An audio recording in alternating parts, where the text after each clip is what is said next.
2024 ലോക്സഭാ തെരഞ്ഞെടുപ്പിൽ BJP lead നേടിയത് സംസ്ഥാനത്തെ 11 നിയമസഭാ മണ്ഡലങ്ങളിൽ. തൃശൂരിൽ ഗുരുവായൂർ ഒഴികെ 6 മണ്ഡലങ്ങൾ: മണലൂർ, ഒല്ലൂർ, തൃശൂർ, നാട്ടിക, ഇരിങ്ങാലക്കുട, പുതുക്കാട്. തിരുവനന്തപുരത്ത് 3 മണ്ഡലങ്ങൾ: നേമം, കഴക്കൂട്ടം, വട്ടിയൂർക്കാവ്. ആറ്റിങ്ങൽ ലോക്സഭാ മണ്ഡലത്തിലും 2 നിയമസഭാ മണ്ഡലങ്ങളിൽ BJP മുന്നിലെത്തി, കാട്ടാക്കടയിലും ആറ്റിങ്ങലിലും.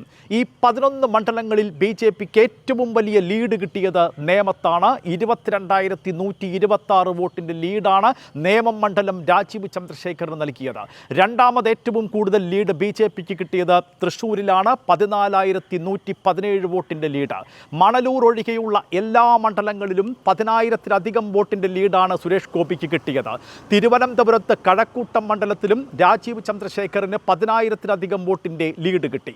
BJP ലീഡ് നേടിയ ഈ 11 മണ്ഡലങ്ങളും LDFിൻ്റെ സിറ്റിംഗ് സീറ്റാണ്. 3 മന്ത്രിമണ്ഡലങ്ങൾ: വി ശിവൻകുട്ടിയുടെ നേമം, കെ രാജൻ്റെ ഒല്ലൂർ, ഡോക്ടർ ആർ ബിന്ദുവിൻ്റെ ഇരിങ്ങാലക്കുട. ഇനി BJP രണ്ടാം സ്ഥാനത്തെത്തിയ 8 മണ്ഡലങ്ങൾ: തിരുവനന്തപുരം, കോവളം, നെയ്യാറ്റിൻകര, ഹരിപ്പാട്, കായംകുളം, പാലക്കാട്, മഞ്ചേശ്വരം, കാസർഗോഡ്. 11ഉം 8ഉം ആകെ 19 മണ്ഡലങ്ങൾ. ഇതിൽ ഒന്നാമതെത്തിയ 11 മണ്ഡലങ്ങൾക്കായി പ്രത്യേക പ്രവർത്തന പദ്ധതി ആവിഷ്കരിച്ച് 2024 തന്നെ സംസ്ഥാന നേതൃത്വം പ്രവർത്തനം തുടങ്ങി. തൃശ്ശൂരിൽ പക്ഷേ സുരേഷ് ഗോപി മത്സരിച്ചപ്പോഴാണ് 6 മണ്ഡലങ്ങളിൽ BJP മുന്നിലെത്തിയത്. നിയമസഭാ തിരഞ്ഞെടുപ്പിൽ ആ നേട്ടം ആവർത്തിക്കാൻ സാധിച്ചെന്നു വരില്ല, എങ്കിലും വോട്ട് വർധന ഉറപ്പ്.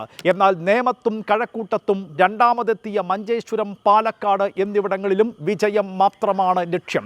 19-ൽ എത്ര കിട്ടും? തിരുവനന്തപുരം കോർപ്പറേഷൻ പിടിച്ചടക്കിയ രാജീവ് ചന്ദ്രശേഖറിൻ്റെ പ്രൊഫഷണലിസം നിയമസഭാ തിരഞ്ഞെടുപ്പിലും നേട്ടമുണ്ടാക്കുമോ? ഉത്തരം കിട്ടാൻ മെയ് 4 വരെ കാത്തിരിക്കണം.